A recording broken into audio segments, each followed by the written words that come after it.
Perkenalkan, nama saya Muhammad Kaisa Al-Kasi, NIM E91219088 dari Prodi Akida Filsafat Islam UIN Sunan Ampel, Surabaya. Di sini saya akan menjelaskan mengenai filsafat Ibnu Arabi.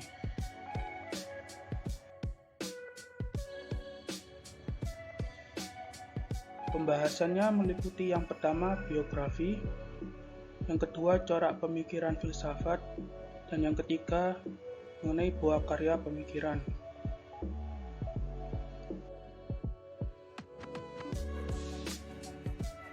Biografi Ibnu Arabi.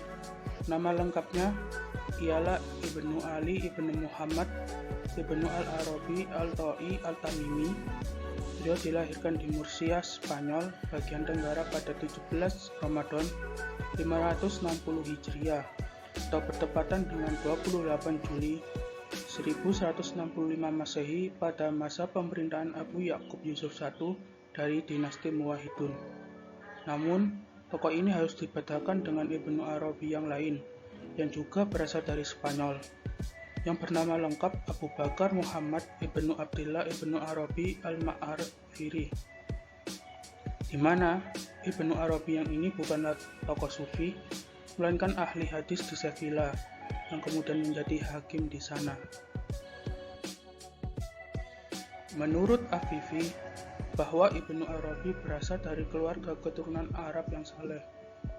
Ayah dan 3 pamannya dari jalur ibu adalah tokoh sufi yang masyhur, dan ia sendiri digelari Muhyi al-Din atau penghidup agama, dan Al-Syekh Al-Akbar, Dr. Maximus, karena gagasan-gagasannya yang luar biasa dalam bidang tasawuf. Menurut Arberi, belum ada seorang tokoh muslim yang mencapai posisi sebagaimana kedudukannya dalam tasawuf, hingga ia juga diberi gelar The Greatest Mystical Genius of the Arab. Ibnu Arabi memulai pendidikannya di Sevilla, ketika ayahnya menjabat di istana dengan pelajaran yang umum saat itu, yaitu Al-Quran, hadis, fikih, teologi, tasawuf, dan filsafat skolastik. Pada saat itu, Sevilla merupakan kota ilmu pengetahuan dan pusat kegiatan sufisme dengan banyak guru sufi terkenal tinggal di sana.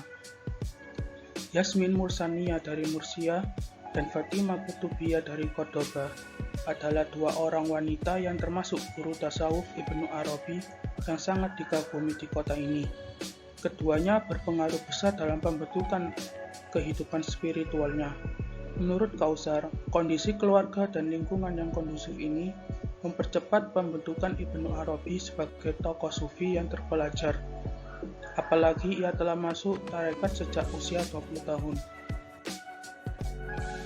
Selama menetap di Sevilla, Ibnu Arabi muda sering melakukan perjalanan untuk mengunjungi berbagai kota yang ada di Spanyol.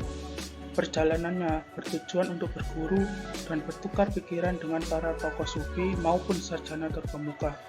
Salah satu kunjungannya yang paling berkesan adalah ketika ia bertemu dengan Ibnu Rus.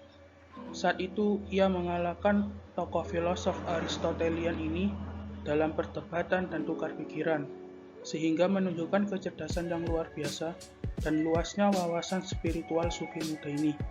Kemudian ia keluar dari semenanjung Iberia menuju Tunis pada 1193 Masehi untuk berguru pada Husain ibnu Qosi yang merupakan tokoh sufi yang melakukan pemberontakan pada dinasti Murabitun. Ia melanjutkan perjalanannya ke Fez dan tinggal di sana selama 4 tahun, terus ke Marrakesh, Almeria, Bugia, dan kembali ke Tunis pada 1202 Masehi. Ia juga sempat pulang ke Cordoba pada 1199 Masehi untuk menghadiri pemakaman Ibnu Rus. Ibnu Arabi juga pergi ke Mekah pada 1201 Masehi dan menetap selama 3 tahun dengan mempergunakan waktunya itu untuk mempertajam rohani dan menulis. Disinilah ia mendapat ilham untuk menulis sebuah karya monumentalnya, yakni Al-Futuhat Al-Makkiyah.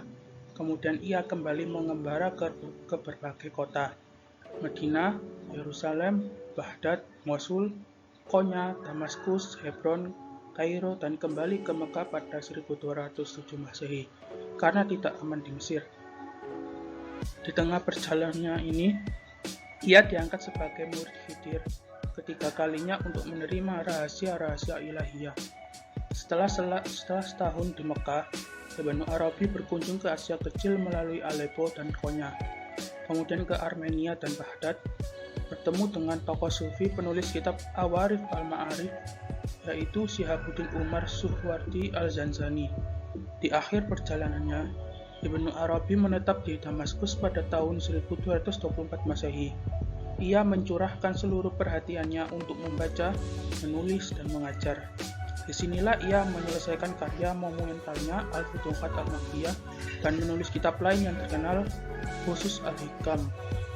Ia wafat di Damaskus dan dimakamkan di sana pada 22 Rabiul Tsani 138 Hijriah atau bertepatan dengan November 1740 Masehi pada usia 78 tahun. Corak pemikiran filsafat Ibnu Arabi. Secara umum, pemikiran Ibnu Arabi mencakup berbagai permasalahan yang dibahas dalam filsafat, tetapi yang menjadi inti dari pemikirannya ialah wahda al-wujud, yakni paham yang didasarkan atas keesaan wujud Tuhan dan alam. Ibnu Arabi disebut sebagai bapak teori wahda al-wujud karena di tangannya, teori ini mencapai bentuk yang sempurna, meskipun teori ini sering dimunculkan oleh para teosof sebelum dirinya. Di sini akan membahas dengan singkat dan padat mengenai pemikiran Ibnu Arabi yang dibagi menjadi dua kelompok, yaitu pemikiran mengenai ketuhanan dan manusia. Yang pertama, pemikiran ketuhanan. Dengan sistem berpikir Ibnu Arabi yang paradoksal, ia menyatakan bahwa alam adalah Tuhan, sekaligus bukan Tuhan, atau menurut istilahnya sendiri, alam adalah dia tetapi bukan dia. Bagi Ibnu Arabi, alam semesta adalah bentuk tajalli atau penampakan Tuhan, sehingga segala sesuatu dan segala yang ada di dalamnya tidak lain adalah perwujudannya. Oleh karena itu, Tuhan dan semesta, keduanya tidak dapat dipahami kecuali satu kesatuan antara kontradiksi-kontradiksi ontologis. Kontradiksi-kontradiksi ini tidak hanya bersifat horizontal, tetapi juga bersifat vertikal. Sebagaimana dijelaskan dalam Al-Quran bahwa Tuhan adalah yang tersembunyi sekaligus yang tampak, yang esa sekaligus yang banyak, yang terdahulu sekaligus yang baru, yang ada sekaligus yang tiada. Dalam pandangan Ibnu Arabi, realitas yang ada adalah satu, tetapi mempunyai sifat yang berbeda.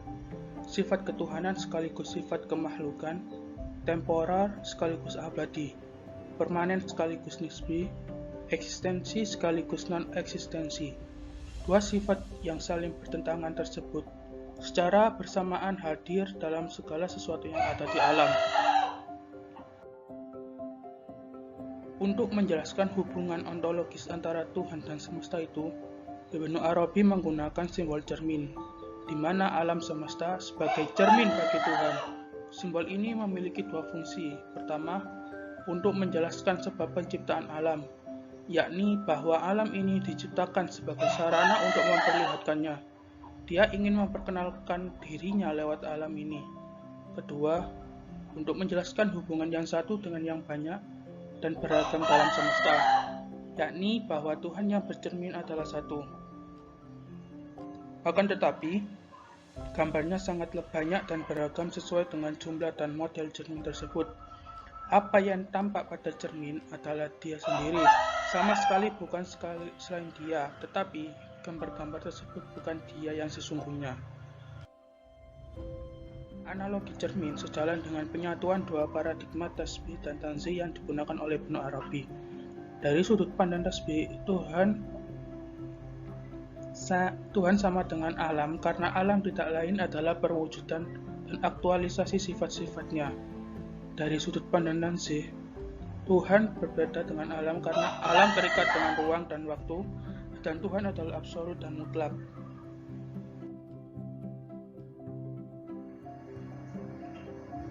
Pemikiran manusia. Ibnu Arabi menggunakan istilah bernama insan kamil sebagai wadah untuk tajalli Tuhan yang paripurna. Insan kamil ialah manusia yang sempurna dari segi wujud dan pengetahuannya. Dari segi wujud, kesempurnaannya ialah karena dia merupakan manifestasi sempurna dari citra Tuhan, yang dalam dirinya kita melihat cermin nama-nama dan sifat Tuhan secara utuh. Dari segi pengetahuan, kesempurnaannya ialah karena dia telah mencapai tingkat kesadaran tertinggi, yakni menyadari kesatuan esensinya dengan Tuhan atau yang kita pahami sebagai makrifat. Pandangannya mengenai insan kamil sebagai tajalli Tuhan yang paripurna tersebut berdasarkan asumsi bahwa segenap wujud hanya mempunyai satu realitas. Realitas tunggal itu adalah wujud mutlak yang bebas dari segenap pemikiran, hubungan, arah, dan waktu. Wujud mutlak itu kemudian bertajalli secara sempurna pada alam semesta yang serba ganda ini.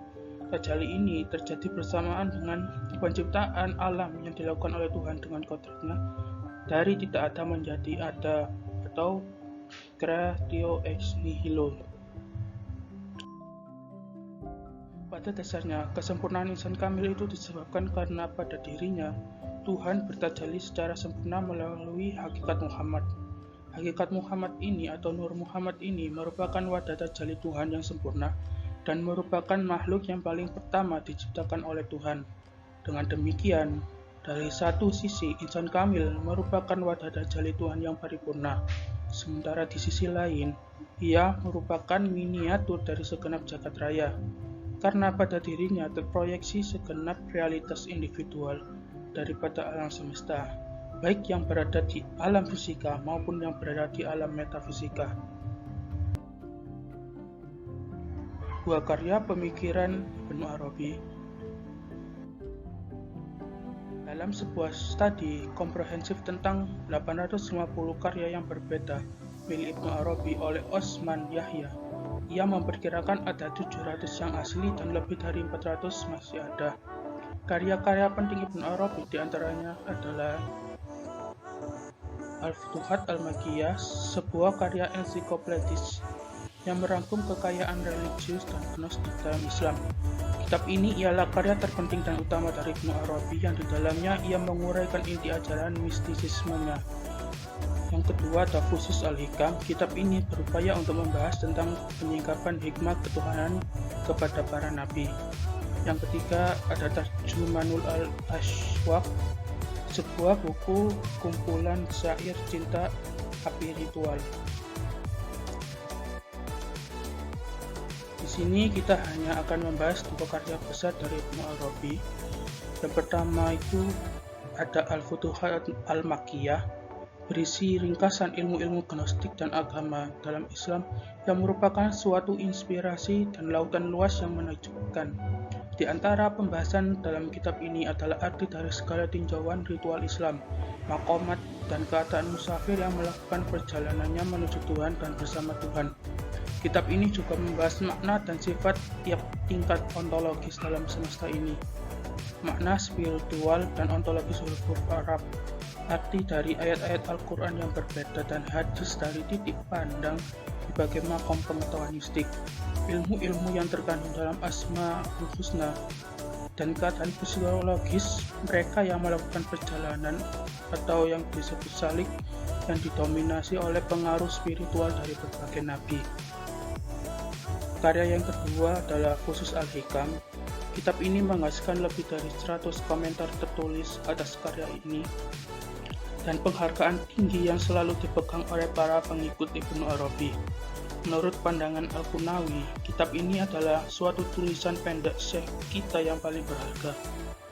Mendasarkan dirinya pada Al-Quran dan hadis, Ibnu Arabi membahas mengenai himma ilahi yang diwahyukan kepada 27 nabi yang berbeda atau kalam Tuhan dari Adam sampai Muhammad. Ia juga menunjukkan bagaimana setiap nabi adalah teofani atau pengejauhan tahan hikmah yang diimplikasikan oleh satu dari nama-nama ilahi.